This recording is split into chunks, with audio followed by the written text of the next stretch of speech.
Nous sommes de retour sur Direct Investisseur, il est 10h30 et nous accueillons en duplex Vincent Gann, analyste chez FXCM. Bonjour Vincent. Bonjour Lucie, bonjour Antoine, bonjour à tous. Bonjour Vincent. Alors on va parler pour commencer du dollar, le dollar qui est en train de baisser depuis plusieurs séances maintenant, depuis plusieurs semaines, face à un panel d'autres devises. On a parlé pas mal par rapport à l'euro. Aujourd'hui, est-ce que la poursuite de la baisse du dollar est encore envisageable ?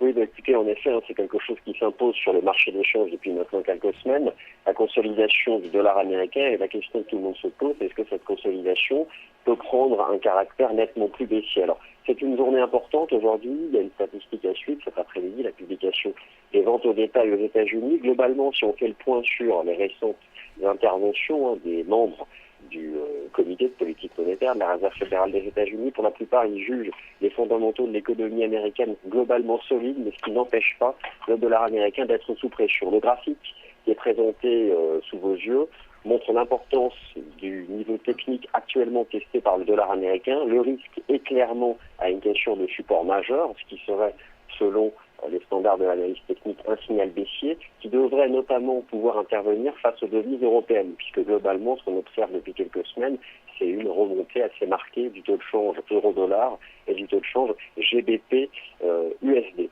Donc globalement, c'est quelque chose qui est à suivre. Hier, toujours en provenance des États-Unis, on a pu suivre une adjudication de date à 3 ans qui s'est globalement bien passée. Les marchés actions américains sont sous pression. Ils ne parviennent pas à dépasser leur sommet historique. Le risque pour le dollar américain, c'est de casser un important niveau de support et finalement de se replier davantage, notamment face aux devises européennes. Et je pense clairement que nous aurons la réponse cet après-midi avec la publication des ventes au détail aux États-Unis. D'une certaine façon, on peut à la fois considérer que le dollar américain est au bord du gouffre ou sur un plancher important, dans tous les cas, sur le fil du rasoir.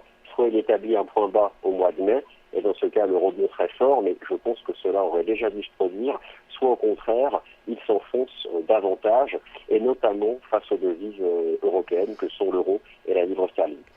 Oui, c'est vrai que depuis plusieurs semaines, on voit qu'on a des statistiques aux États-Unis qui sont sous les attentes des analystes, ce qui a contribué à la baisse du dollar. Là, effectivement, on est sur un niveau critique sur le dollar index.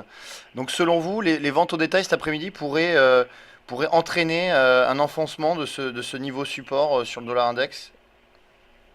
Oui, écoutez, généralement, le marché n'a pas forcément besoin d'une statistique précise pour casser un niveau technique. D'ailleurs, on observe assez souvent que parfois certains signaux de marché sont donnés en l'absence de statistiques, mais en effet, Antoine, vous avez raison, cet après-midi, c'est un chiffre important à suivre qui est susceptible d'accélérer le mouvement, ou en tout cas de provoquer la cassure de ce support. Si cela devait intervenir cet après-midi, il faut bien réaliser que derrière, nous aurions plusieurs semaines davantage de dépréciation pour le dollar américain.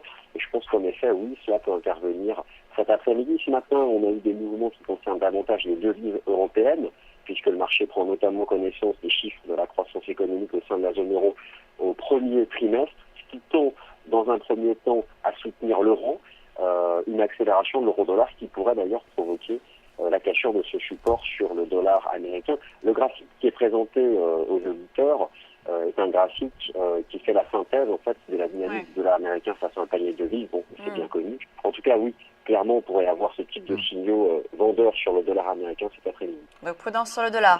On passe maintenant au CAC 40. Le CAC 40 qui a connu une phase de correction il y a quelques séances et qui s'est repris un petit peu. Là aujourd'hui, on arrive près d'un support. Est-ce qu'on va casser ce support et aller vers le bas? C'est vrai qu'on est proche des 5000 points, c'est un seuil assez important. Quelle est votre stratégie sur le CAC? En fait, le graphique du CAC 40 qui est sous vos yeux peut permettre un peu de réaliser ce qu'il se passe sur les actions de la zone euro. Pour refaire l'histoire brièvement, elles ont fortement progressé au premier trimestre, même un peu plus, puisqu'elles ont atteint les alentours du milieu du mois d'avril. Puis elles sont entrées dans une phase de correction d'environ 10%, si on prend les points bas qui ont été inscrits jeudi 7 avril dernier. Sur fond d'un rebond du taux de change euro-dollar, d'un rebond du prix du pétrole et surtout d'une vente considérée finalement comme, en tout cas, de nature très violente sur les emprunts d'État, notamment le prix du Bund.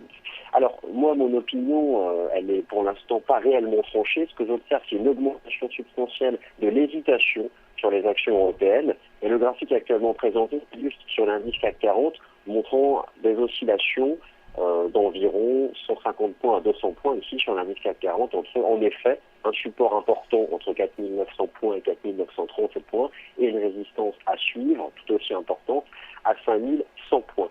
Quelle sera la direction future du marché? Honnêtement, je n'ai pas la réponse.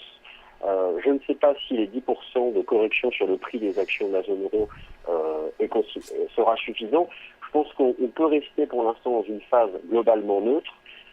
Et puis si je devais finalement choisir, mon biais serait quand même davantage en faveur d'une tenue de ces niveaux de support. Donc cette zone importante sur le CAC 40 à 4900 points. D'accord. Oui, c'est vrai que ce matin également, on a eu tout de même un PIB en France qui est ressorti bien au-dessus des attentes, ce qui a soutenu et ce qui peut soutenir l'indice parisien pendant plusieurs séances. Alors on passe Oui, maintenant c'est vrai. oui, à l'Eurobond. Oui, je t'écoute. Oui, le Bund allemand qui a fortement chuté. Si on voit le graphique, c'est les taux qui ont augmenté très fortement. Il s'est passé beaucoup de choses sur le marché obligataire il y a une semaine et encore hier. Aujourd'hui, qu'est-ce qu'on peut faire concrètement sur l'Eurobond?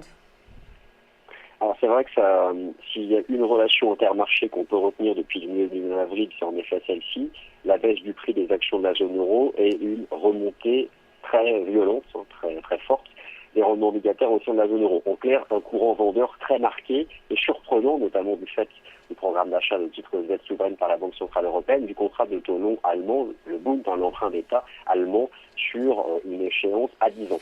Les ventes ont été violentes. Globalement, le marché met en avant un certain nombre de raisons. On s'accorde pour dire qu'il s'agit avant tout de positions vendeuses issues des hedge funds, donc probablement des positions spéculatives. En fait, la sensibilité de ce marché augmente à mesure que le prix augmente, et le prix du Bund avait quand même dépassé les 160. On est quand même très au-deçà du prix des issues, finalement, qui est 100. Donc globalement, moi, mon opinion, c'est que le contrat devrait se stabiliser. Le graphique qui est sous vos yeux présente une ligne de tendance haussière qui passe encore un peu en deçà du niveau actuel des cours. C'est un graphique de long terme, des bougies japonaises hebdomadaires. Mon opinion est que ce marché devrait se stabiliser, pas forcément rebondir. Ce type de baisse violente laisse des traces, notamment sur le court terme. Et on devrait globalement parvenir à se stabiliser lors des prochaines semaines entre le niveau de prix de 150 et des 155 sans forcément repartir fortement à la hausse. Cela se traduirait finalement par une stabilisation sur les rendements obligataires au sein de la zone euro, mais pas forcément un boom qui redescendrait en direction de zéro très rapidement lorsqu'on fait référence à ce rendement. Donc globalement, une phase de stabilisation qui peut prendre quelques semaines, puisque là on a eu 3-4 semaines de baisse violente sur le prix des emprunts d'État, et forcément ça va laisser un peu quelques traces dans les esprits, et c'est d'ailleurs source d'hésitation sur les actions. Merci beaucoup Vincent Gane, stratégiste de devises chez FXCM. On marque une pause, on se retrouve dans quelques instants.